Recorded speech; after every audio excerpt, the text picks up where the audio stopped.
Good morning, Comrade. You're listening to WHIVLP New Orleans 102.3. This is your weekly Good Morning, Comrade. The number one. Whoa, I am looking at TV right now, What are you looking at? and I'm like, I see a video of Bobby Kennedy Jr., and he's just like covered in bugs. What is going on with this guy? The bear man?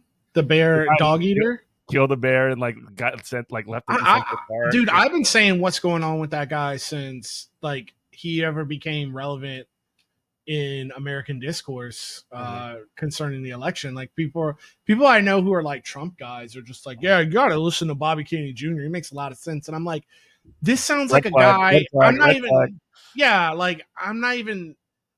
being for real. This sounds like a guy who, like, outside of the corner store in Orleans, I would give him $1 and he'd tell me a story for 5 minutes. But he's a Kennedy. I'm like, no disrespect to that guy outside of Orleans Center, but like, that guy's not a Kennedy though. Who's listening to this guy being like, for real? There is literally a guy. I'm not even now. You can look him up, and I know this isn't going to appeal to a lot of our audience, but I like to see weird things. There's a guy who's schizophrenic, and his name is, it's not Andrew Ditch. It's oh man, now you got me on. I can't think of his name. It doesn't matter. But there's a guy, Tony Chase. That's his name.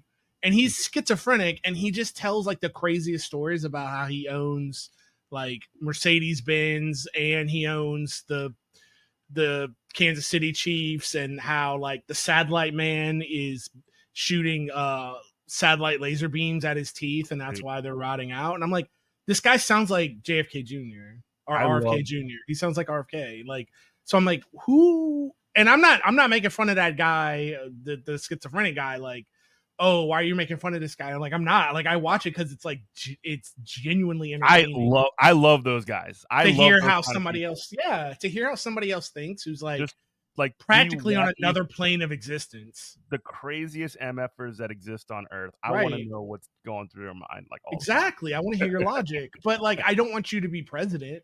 Like, you shouldn't be running for president. And that's the vibe I've always gotten. Not even a vibe, just listening to the man talk about Bobby Kennedy Jr. Like, it's crazy. I don't understand how this guy, I know he's like and of course, by the way, I know he's like a Trump false flag, but like, cause that came out, but how did anybody get interested in this guy enough, like, to where he should have been on the debate stage with Biden and Trump? Like, one, he's a Kennedy. Two, like the Kennedy, like the return of like JFK or whatever, is like a part of QAnon, and he's sort of like able to ride that wave. He actually used to do a show on like Ring of Fire Radio. He used to be on the radio with our friend Sam Cedar. Yeah, because I've heard that Sam Cedar knows him, and I'm like, they were like on the same program. Yeah, they were in the same program, and he was like a lot less crazy. He was like more of like mainstream progressive. I don't know what happened. Did he always have that voice? No, that's something. I'm not. It's got like a term. It's I have to look it up, but there's that technical. Because it sounds like he's got a very weak voice. He's got that. It's not Harley Race, who was the Pencil Neck Geek guys. He's got that guy's voice. Pencil Neck Geek? The guy be like, oh, you Pencil Neck Geeks from Cincinnati, the pro wrestler. Not like Jesse. Classy Freddie Blassie. Oh, he had a great voice. He's got a Freddie Blassie voice. Like, oh, I'm gonna olive oil. You're gonna be mine. Did you know, by the way, since we're kind of like already off on a tangent, like in the 90s and stuff, Classy Freddie Blassie used to do the voiceovers for like all of the like intros and like the video packages for WWE. It was him. That was him. Oh, I always see. I can't hear him in my head. I always hear Lord Alfred Hayes. Oh, yeah. I always wonder what that guy's doing. Oh, did we even talk, by the way, about Hulk Hogan? I'm glad everybody's tuned out. No, I think we did a little bit. I'm glad everybody is, listening to us rant about pro wrestling. But we're doing it. We're doing it. It's going down. So let's do it. Let me tell you something. Since like in the past month, what has happened? There was a Trump assassination. Then they have the most insane RNC I have ever seen in my entire life, which is like literally like Caesar like trying to like run court or something like that. It was wild.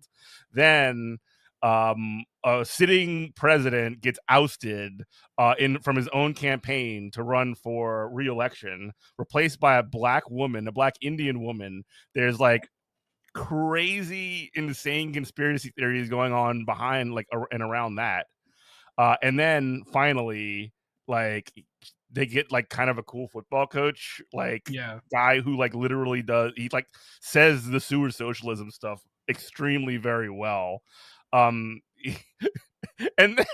then just today, he stole my line too, and it's not like a perfect analogy, but he said something. He said the thing about socialism being neighborly. I've always said, like my line is American socialism will not be, red. It won't be red with an iron sickle. It won't be ham sickles, no. It'll be called like freedom share or something like that. That's what good. We're just sharing freedom. That's what American socialism will look like. But yeah, that guy, Walz is all right, man. Like I'm still in kind of a shock. I'm waiting for like, you want to think about like we're ranting about pro wrestling. You want to talk about pro wrestling storylines. I'm waiting for the guy's heel turn. Like I don't. Oh, I hear that's coming. I don't mean like heel. Like I don't expect again. Like the timeline for me leaving the United States has not changed. At best, I think it'll be pushed back a little bit if we can get a Harris presidency. So I don't expect anything out of them. It's just that the actual, like, she had a choice. Like, the Harris campaign had a choice between milquetoast neoliberal and a guy who's like marginally material on the left, and they chose the marginally material on the left guy. Like, this is the equivalent, and it's not as earth-shattering, but it's the equivalent of in an alternate universe where Biden was running away with the Democratic primary 4 years ago, and Obama gets on the horn and says everybody's got to drop out so we can clear the lane for Bernie. Like it feels it's so not what the Democratic Party does that I'm like, what is even going on? Like, what is? It's also like a Funhouse mirror version of it too, because like it's always like, are we sure that this is like what's happening right now? No, exactly. I have no faith. And again, it's not to say that like, this is like perfect by any stretch, and we're going to talk about that in a minute. But like the idea, because I mean, again, when they, the Republicans, they say that they like picked JD Vance for the vice president as like, oh, this is the guy that's supposed to appeal to Appalachian and middle America values or whatever.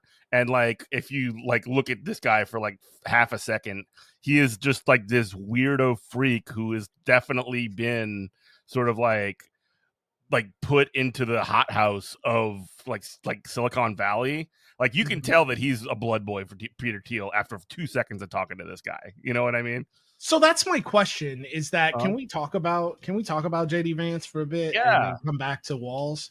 And the reason why is because I still don't understand the pick. Like he doesn't give you anything. He doesn't offer you anything. But wait. So hear my whole thing out, because I think I'm gonna answer what you were about to say. So what I've heard and read is like the only reason why you go with JD Vance is because he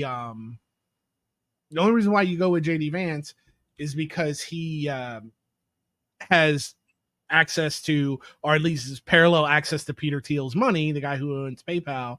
But then I'm like, if you think you were going to run up the score anyway on Joe Biden, why are you worried about Peter Thiel's money? Well, so, and I hear this a lot from like the liberal side of the sort of spectrum. So, take it with a bit of a grain of salt.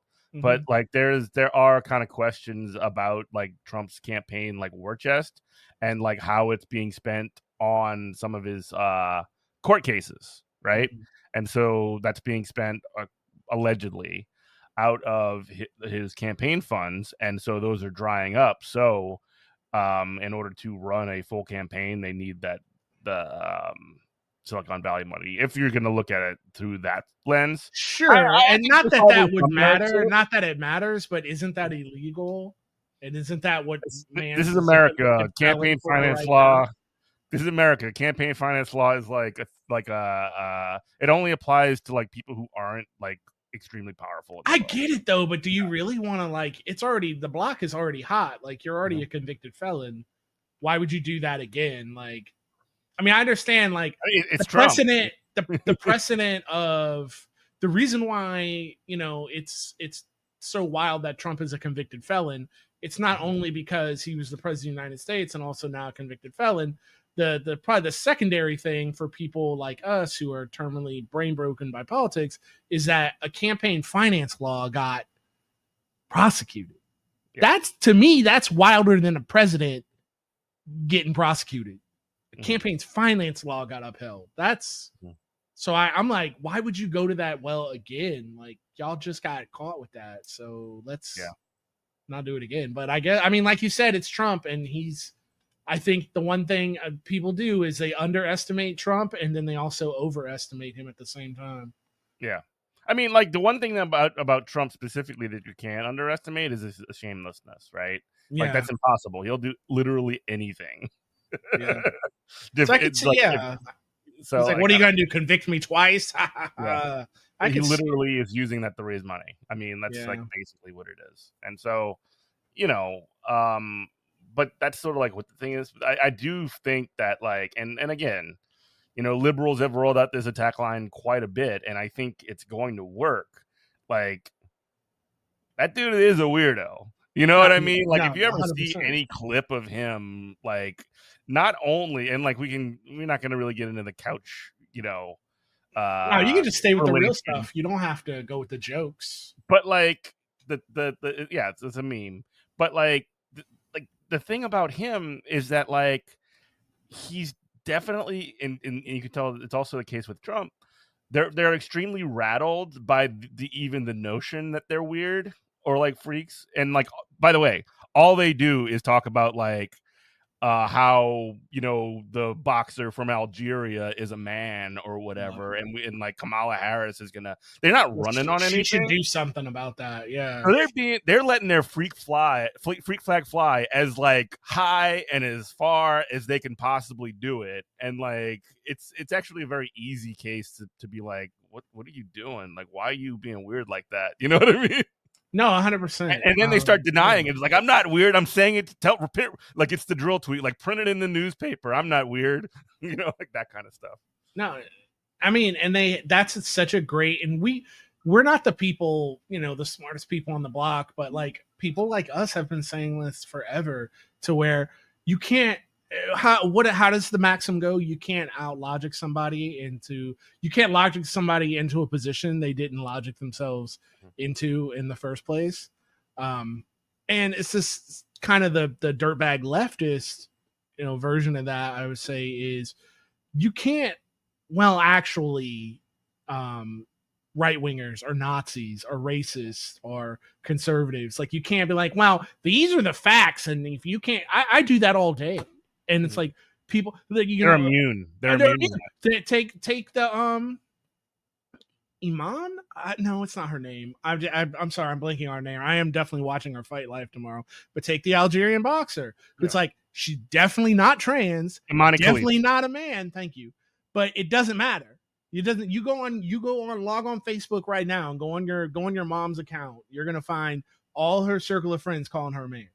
And it's like, but you can show that person a million different points of fact about, like, oh, this is obvious. This is a woman at birth, and they're going to be like, nope.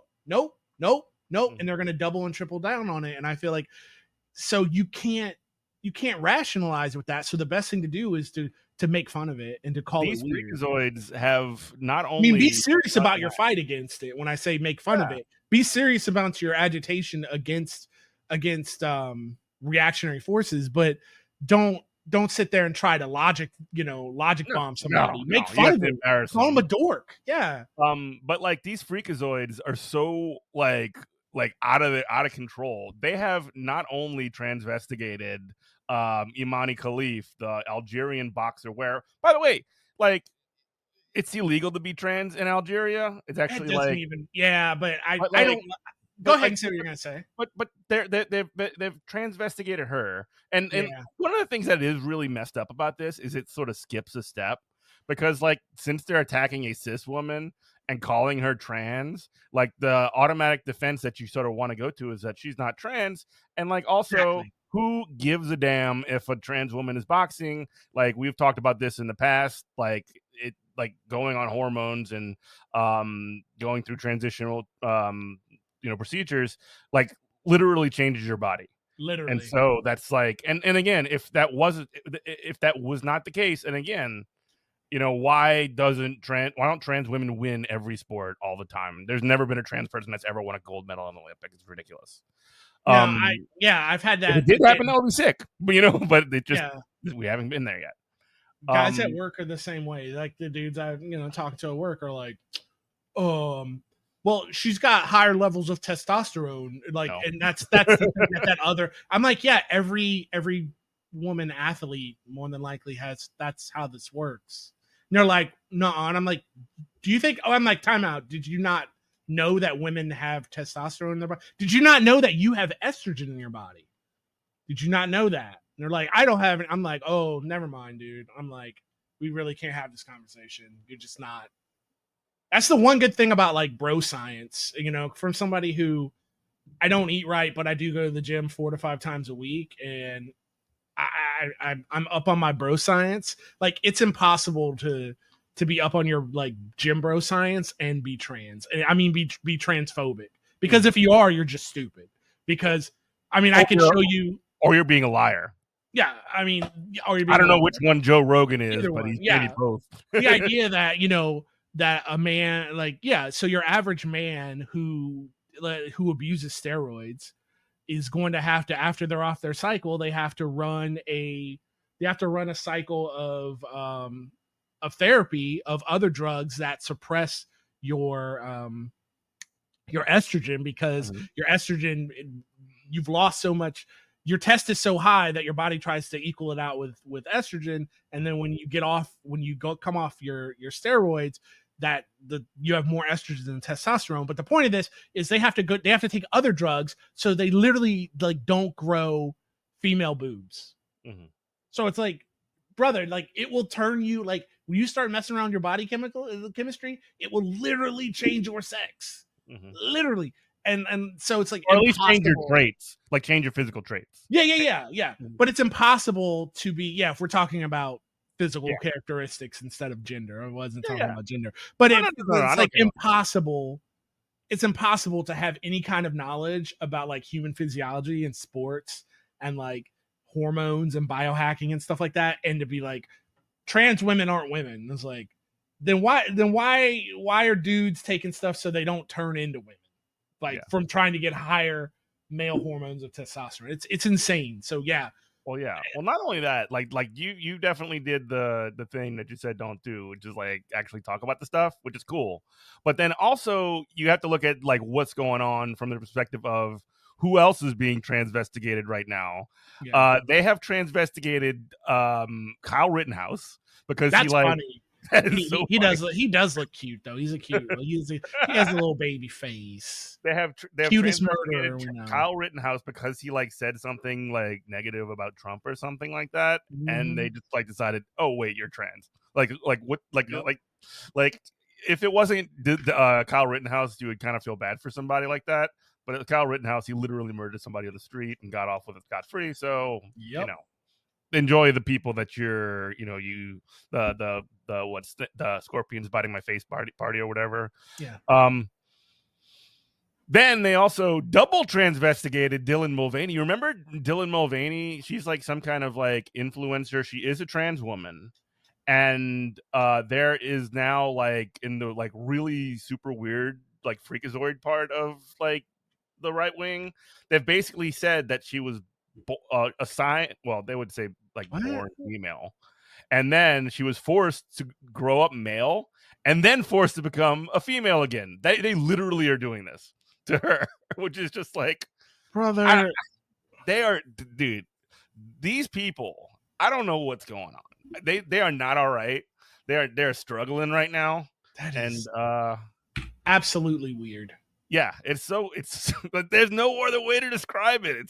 It is weird. You know what I mean? God, dude. Like, and again, like to circle back to, and Bobby Kennedy's involved with this, or like he's part of the sort of like weird cohort. He's not necessarily like speaking on this particular issue. Joe Rogan, Weird specifically around Amani Khalif, I believe. There was a couple things about that. There's just this entire like universe of like wacky, kooky stuff going on.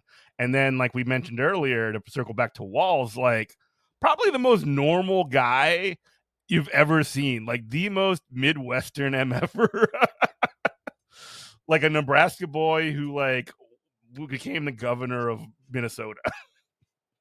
No, he seems to be the real deal.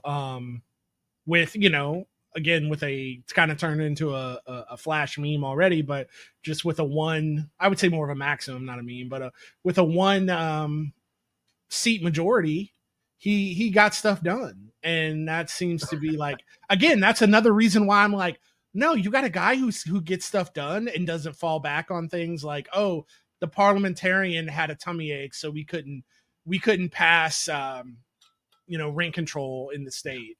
And that's the Democratic Party's MO, and that he seems almost not like a Democrat. It's like if you got the best parts of Bernie Sanders, McCain,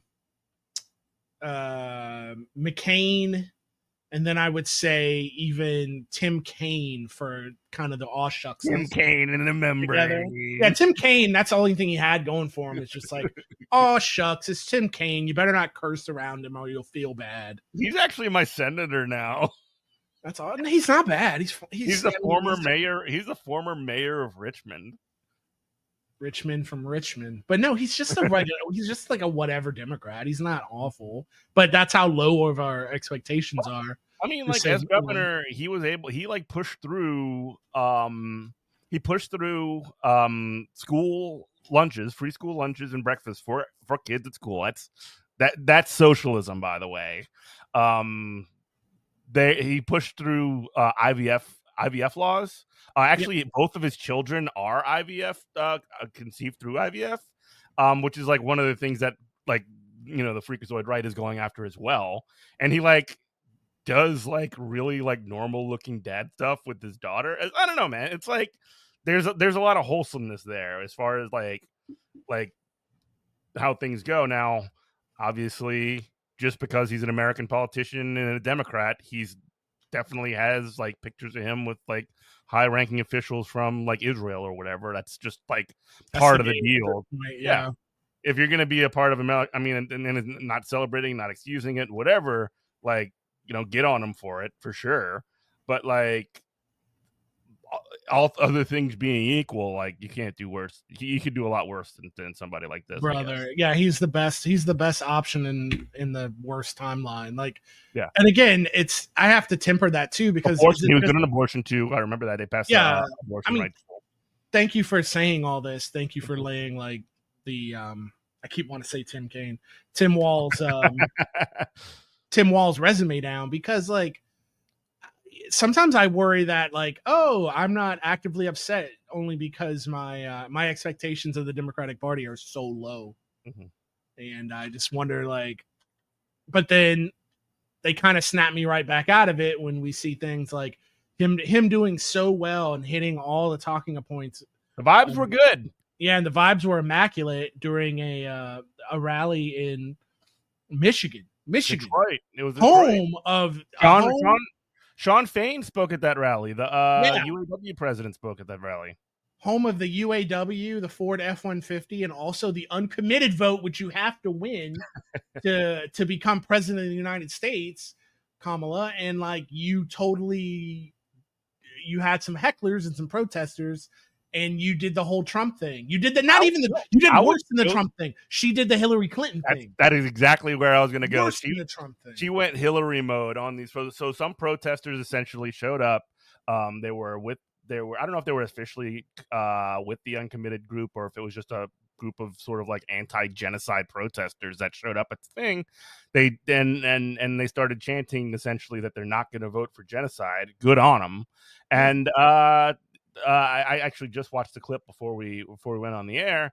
She basically did the what do you want, Trump? And hey, if you don't want Trump, I'm talking right now. Which is not only was it bad, but like you said, like it hit some very, very, very familiar like 2016 notes. You know what I mean?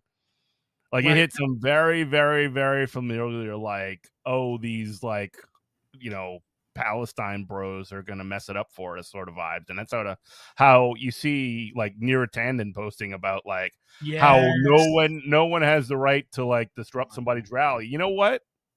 Who has the right to bomb refugee camps and hospitals and mosques and schools and neighborhoods? Like, you think Israel has the right to do that? Dude, I could have went my whole life without remembering that Neera Tanden existed. Wow, no. Ooh, I haven't heard that in. There's a name I haven't heard in a very long time. Jeez, oh Pete's.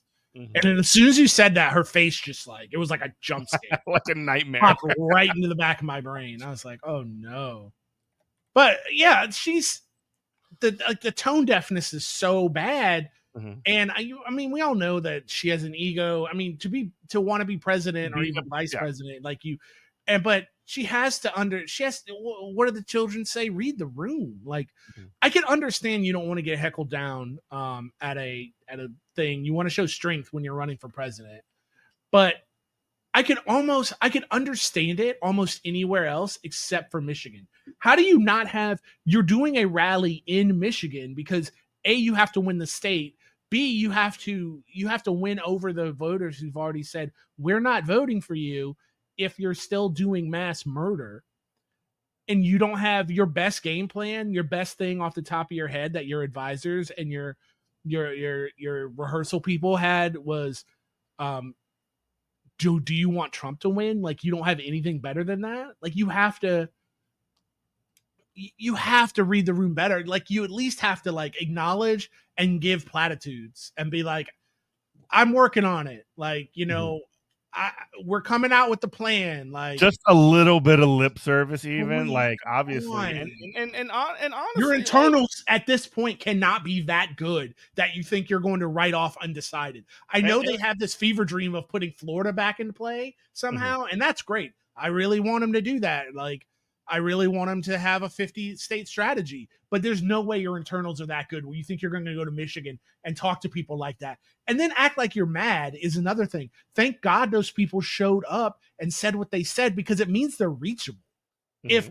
If they weren't reachable, then they wouldn't be there. They wouldn't be screaming. Remember when people used to go to like Donald Trump rallies and start stuff? Mm-hmm. And then like people were like, oh, not in my city, and we're gonna do this and do that and blah blah blah blah blah. And they were always getting kicked out. And Trump was like, oh, the Second Amendment people should do something to him and all that. And then all of a sudden it stopped. It wasn't because Donald Trump rallies got like more security or something like that, or they vetted who they let in better. It wasn't anything like that. It's because people are like, this is a waste of time. I know I'm not going to vote for this guy. These people who are at this, he can't be shamed. He's not reachable. So this is a waste of my time to do. So we're going to move on to something else. So we're not at that stage yet with Palestine, but we very well could be before the election. And she and her team better realize that. And that's the line I'm taking with anybody who I know in my real life who's like, Kamala. Like, I'm like, great. Since, if you've got a line to her, tell her that she needs to win Michigan. And she needs to stop genocide to do that. Can you pass that along? Because it's pretty important. I would also like her to win, but just screaming, do you want Trump to win? It's not going to get you there. Yeah, and again, like I mentioned that they should she should have at least provided some lip service. Apparently, she had met with some of the leaders of the uncommitted movement prior to the event. You know what though? That ain't public. It came out in the newspaper or whatever. But here's the thing. Go ahead. What I think, because the United States is giving billions of dollars to Israel right now while they execute this genocide. We're just giving them money to buy their weapons and their guns, and we're supplying them with all their stuff.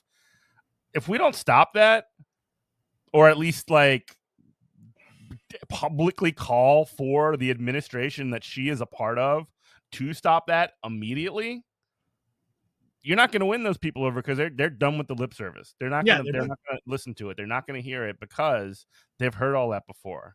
We've been through how many years of I hear you. This is a very unfortunate situation. I'm really mad at Benjamin Netanyahu and like all this other BS. Like that ain't gonna fly. I mean, like we've people have had their eyes open on this stuff for a very, very, very long time, and you got to be real about it. You got to commit to it, and you got to be about it. That's it. Before we started recording, I was listening to Crystal Ball, who used to work for The Hill and now has her own show. And she said that, well, she didn't say, but she asked the question of, is the picking of Walz as VP, is this the end of neoliberalism? Is this like she did. It was a question, it wasn't no. But yeah. I understood what she was saying. She was saying that that Tim Walz was the Obama and Nancy Pelosi pick, and that here's a guy who doesn't triangulate and being chosen, to run against a triangulator who really doesn't, let's be real about it. She doesn't have a compass except for, what can I do for Kamala? But she recognizes that I have to, we can't have two triangulators and two power hungry people on the same ticket. So that's why she went with him. So is this kind of the Democratic Party at least recognizing that triangulation is dead? Like, what do you always say? The middle can't hold. Yeah. You listen to WHIVLP New Orleans 102.3 is Good Morning Comrade, Jeff and Robert. So on that point, actually, so here's part of the problem. I think liberals went from like Joe Biden they've lost their minds. Like they've lost their minds. They were the people that were diehard Biden people have now gone so hard for Kamala Harris that they think that this is Obama 2008 again. And they think that they can just do whatever they want. Yeah. And it doesn't really matter. I hear this and I see this. I hear this from people that I associate with that are liberals, and I've seen it on social media. They think they got this one in the bag, and I'm just sort of like, I don't know, bruh. Like I think that somebody like Walz does help when it comes to even winning like Georgia. Like football coach vibes are going to help in Georgia. Let me ask you this real question. Those liberals that you associate with, because I associate with them too, and I've never heard Walz come up yet. Are they really like, oh, they're really high on Walz or not? So one of the conversations that I had with somebody, and I was just like pulling my hair out. They were doing the thing, like they were essentially parroting the Van Jones talking point, which was essentially Van Jones, who is this like absolute charlatan. I'm sorry, but I have so many not radio friendly things I can say. Well, he basically did this thing where he said that the reason that Shapiro wasn't chosen was because he was Jewish, and now it's almost like Jews are like not allowed to be in leadership of the Democratic Party. I don't know, man. I was somebody who was very friendly to Bernie Sanders in a couple of years ago. If you're trying to throw that one in there, and the Democrats moved heaven and earth to prevent that one. So I don't know, man. Did you support Bernie Sanders? Because I don't know. That seems like they weren't worried about that. Yeah, exactly. But then when he says that, and then you got freakazoids like Ari Fleischer from the Bush administration saying that exact same stuff, and then you get Sean Hannity and like JD Vance talking about that on Fox News, like you're literally just giving the right, like the right way. And this is again to speak to the point where like everybody is a liberal. Mm-hmm. Like you get JD Vance talking about how the liberal or the Democrats aren't woke enough. They're too anti-Semitic or whatever. It's just like, what is happening? The concern trolling is crazy. It's like the concern trolling is so wild. I was losing my mind when I started saying that. I'm just like, what?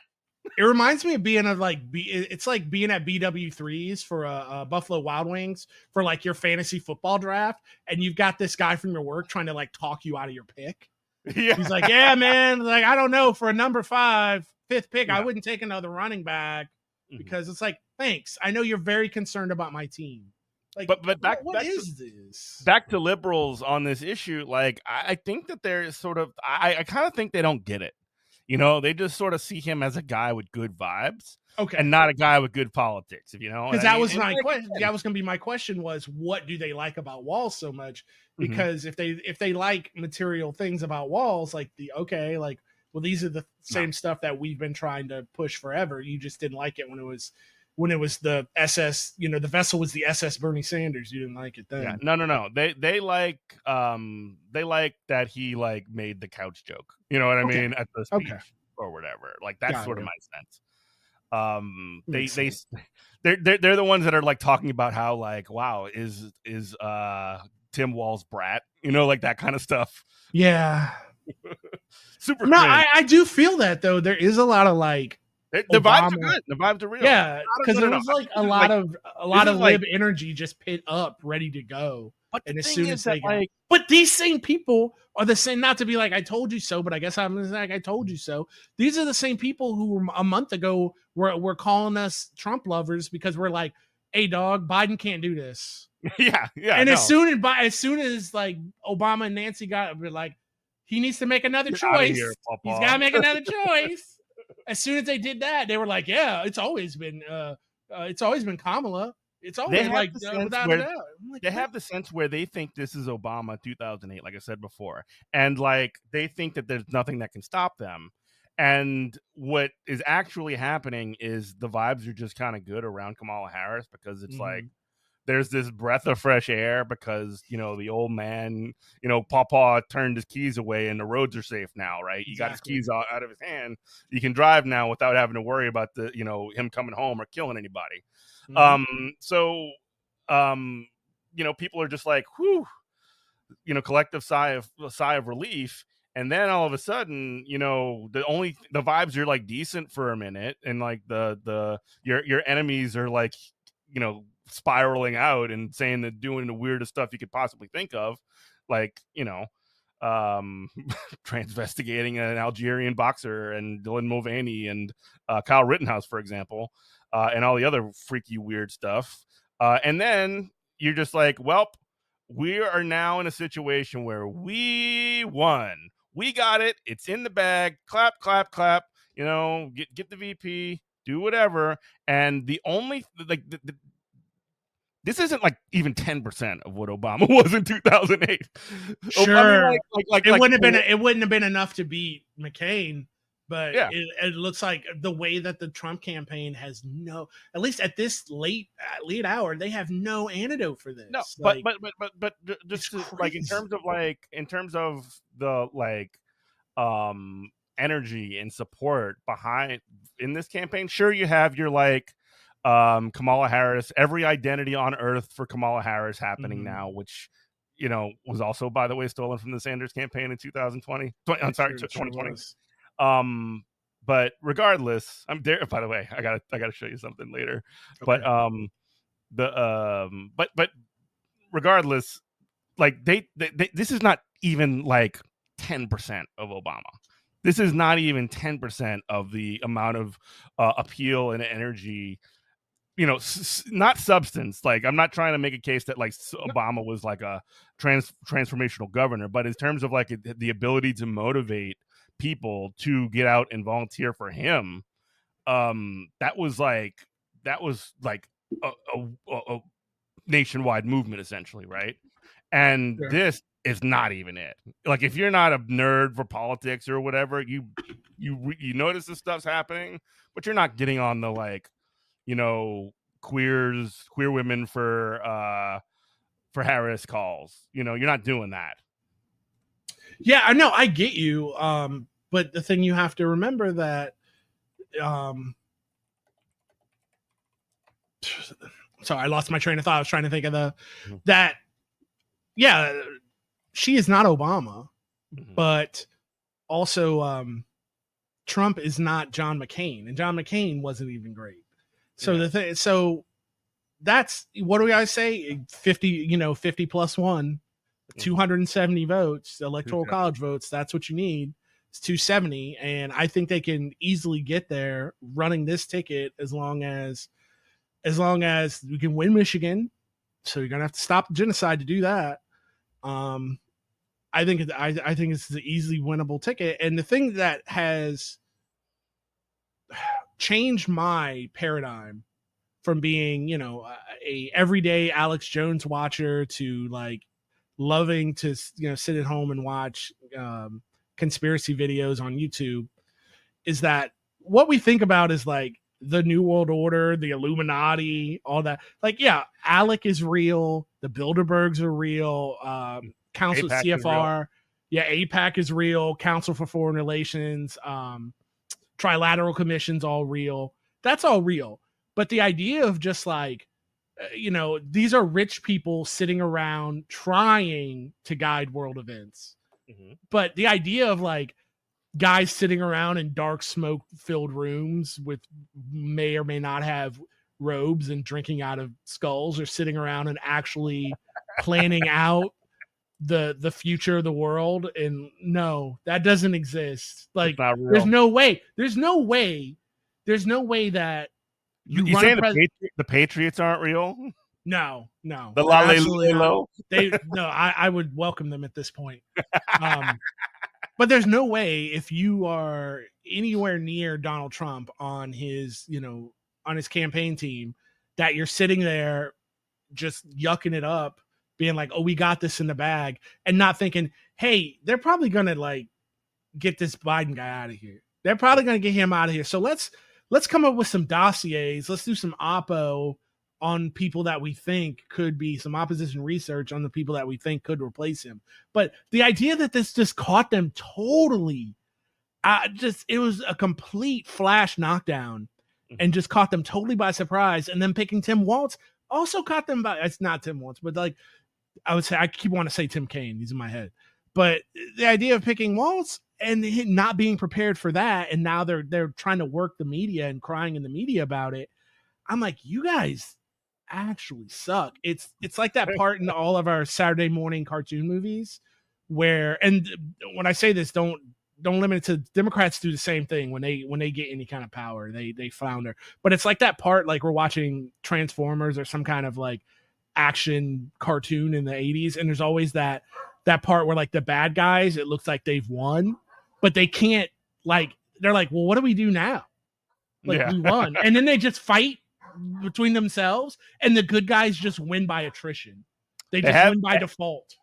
They have Batman and Robin are tied up to the giant like bomb or whatever. Yeah. And there's like 2 minutes left, and they just basically say their entire plan, and then they just walk away and just like assume that that everything went to plan, and Batman and Robin are dead. And then next thing you know, it's like, oh no, heavens. When he shows up later, it's like, oh no, he's back. What happened there? Why did my perfect like Rube Goldberg device not kill Batman? No, every time, dude. Every time. And it's like, how dumb are you guys? And again, it's not like the Democratic Party does dumb stuff all the time because they don't want to govern either. Yeah. But I'm just like, this is crazy. This is crazy how bad and unprepared they are to win a presidential election. I just don't like. So there's no adults. Any kids might be listening to this in the future and be like, you think adults got to figure it out? They don't. Oh like, no, they're dumber than you. Stop.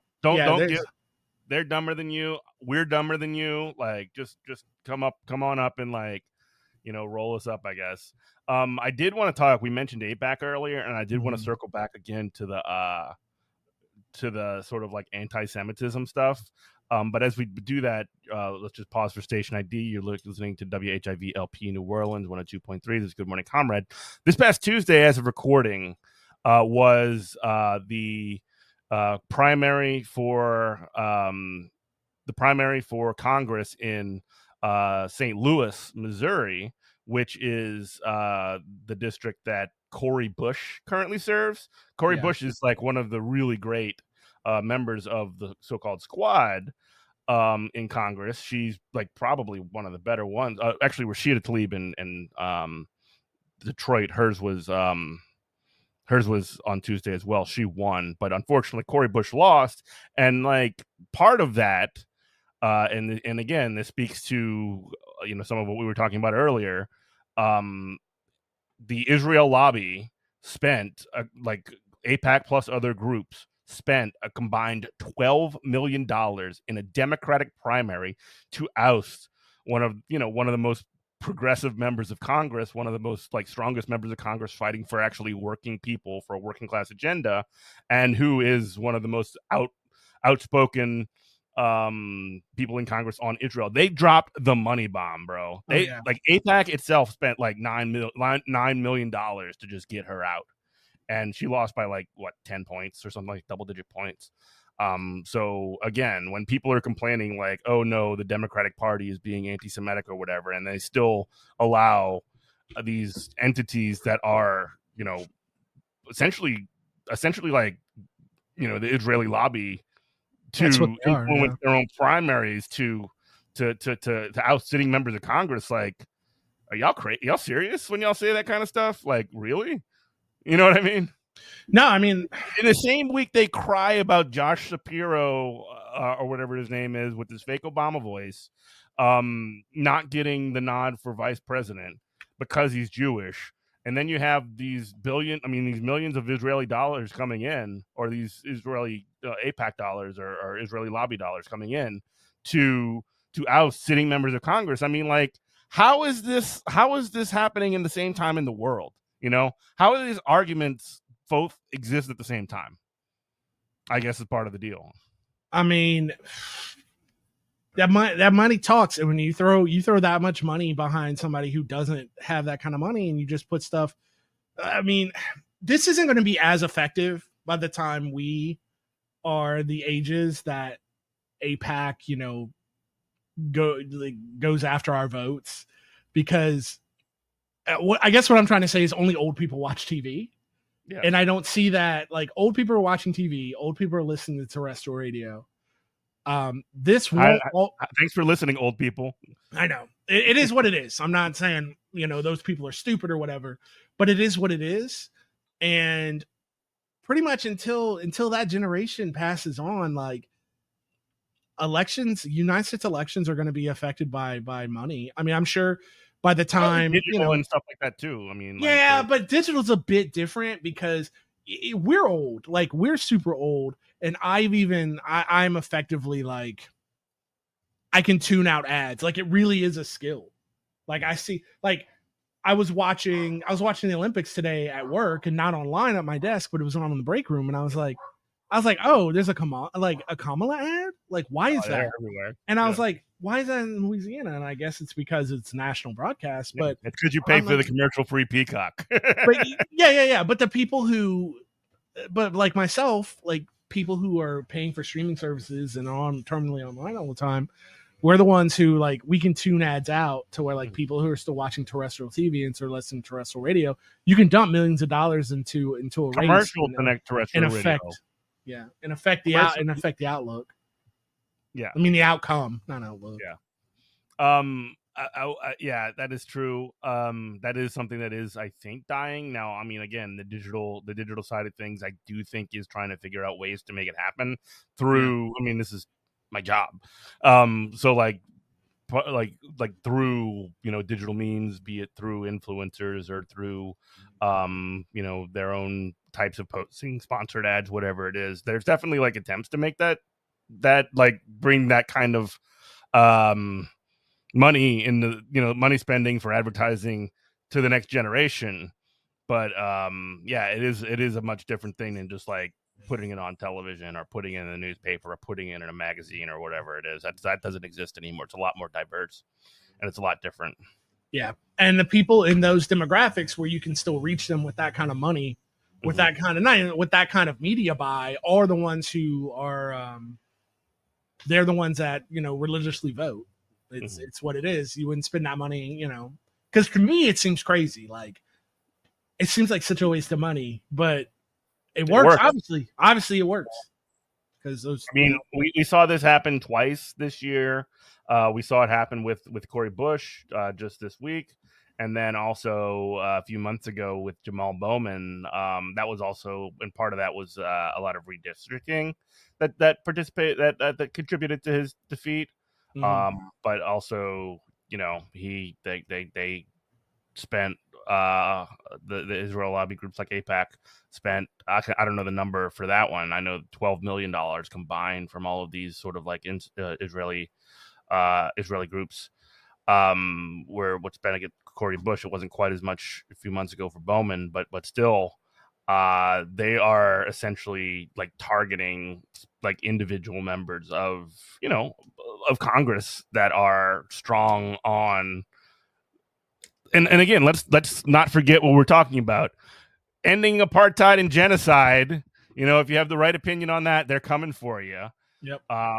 So it is scary. I think that there is a lot of thinking that needs to take place in terms of like how to fight back against that.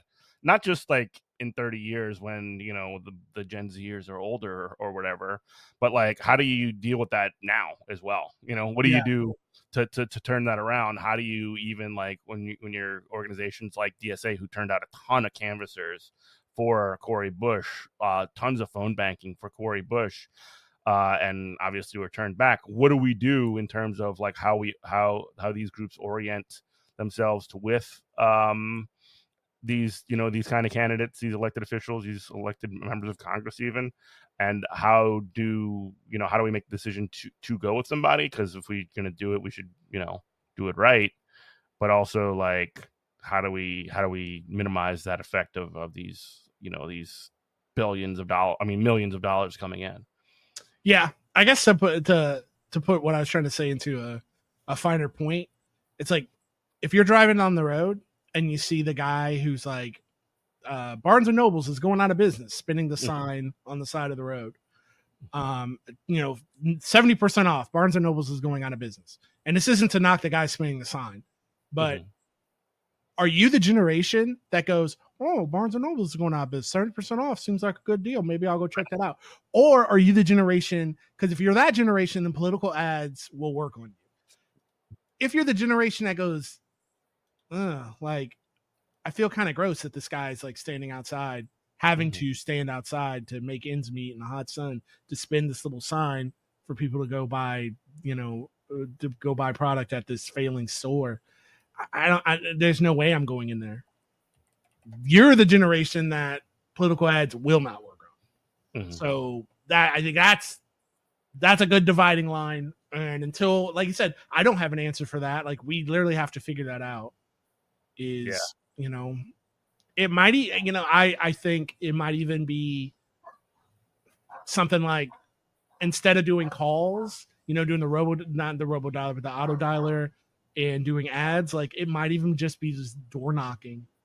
And because, I don't know. I'm not a political scientist. I haven't worked on the actual, I've always been like the campaigns that I've worked on, I've always been like a grunt.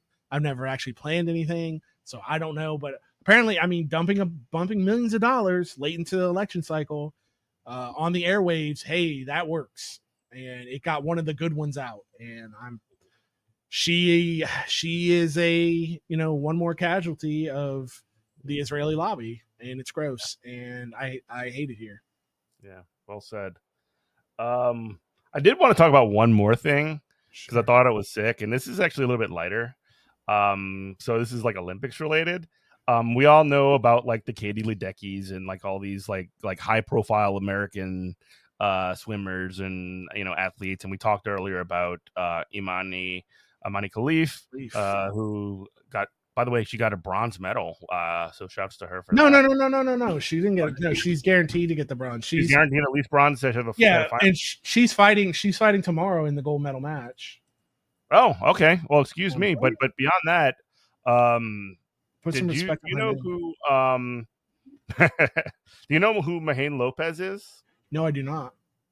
So this is from the USA Today. Cuban wrestler won his that guy's gold, and then immediately retired. Yeah, This is he's super king. sick, man. This dude, by the way, if you just like look at this guy, he Absolutely. is jacked. He's huge. He's like really kind of awesome looking. But Mahane Lopez, Cuban wrestler, Olympic history. A Cuban wrestler made Olympic history today and then walked away. Mahane Lopez became the first Summer Olympian in any individual sport to win 5 consecutive gold medals in the same event, a masterful feat of longevity and dominance that he reached by defeating Chile's Yasmani Acosta 6-0. That's by the way, in wrestling, that's a whooping. Yeah, no, in a 130 kilogram final in Greco-Roman, wrestling at the Champ de Mars Arena. When it was over, Lopez picked up his coaches in a pair of bear hugs before walking to the center of the mat and untying his shoes in the international symbol for a wrestler's retirement. He removed the shoes, left them on the mat, and walked away in his socks. That is baller. That is so baller. The only thing more baller than that was the photo that I saw of him like putting his gold medals on his wall next to his portrait of Fidel. Super dope. Yeah, that guy rules so hard. It's ridiculous. No, for sure. Yeah, it was time to say goodbye at the Met, Lopez told reporters. What better opportunity is there for me to be here at a final match, to be able to fight with a fellow brother, and to win at the Olympics? There is no better way to say goodbye at the Olympic Games than to leave the door open for the next generation. This is from the USA Today, by the way. Mm-hmm. Nicknamed El Terrible for his imposing figure and sheer dominance, Lopez won his first Olympic gold medal at the 2008 Games in Beijing when he was 25 years old. He won his 5th just a few weeks shy of his 42nd birthday. I don't know, man. I don't see a whole lot of people talking about this. That is like, again, 5 straight Olympics. He wins the gold medal. He just like does the mic drop on with his boots and he walks it off. Like that is the ultimate mic drop, right? No, it totally is. He rocks. I didn't watch that, but I have been into Olympic wrestling and weightlifting this year. Judo was dope. The judo. Did you see the team judo? Like they had like a spin the wheel because it was like a team thing. They had like a showdown of like 2 teams. It was France and Japan. Yeah, and like they had like a multiple weight classes involved, and they almost did like a spin the wheel for the next like group to come up. It was like a sudden death. It was crazy. I don't know. I've been enjoying the Olympics is what I'm trying to say, I think. Hell yeah, dude. I'm glad you are. The Olympics is great. It's been so many cool stories. I mean, obviously the Olympics are evil, but they're also great. Oh yeah, the IOC is they're the most evil. They're like they're as evil as the NFL or FIFA. The IOCs, the Olympics are good. But regardless, the International Olympic Committee. Did you see that Noah, the American Noah? Oh God, I can't remember his name. But when he won the 100-meter dash, he did the fireball, the Hadouken. I did see that. Or I don't know if it was a Hadouken or if it was a Kamehameha. But did you see our boy from LSU break the world record in pole vault? Yeah, for Sweden, baby. Man. It's wild, man. It's crazy out there. Cool as heck. Mm-hmm. So, I don't know. Anything you want to say on the way out, Robert? Yeah. Olympics are good. The corporation who runs the Olympics are bad. Obviously. Genocide is still bad. Just black and brown faces in high places is not the way. Vote for those who will help you, who will benefit you materially and also ease the suffering of others around you. Yeah. Well said. Thanks everybody for listening. This has been your weekly episode of Good Morning Comrade.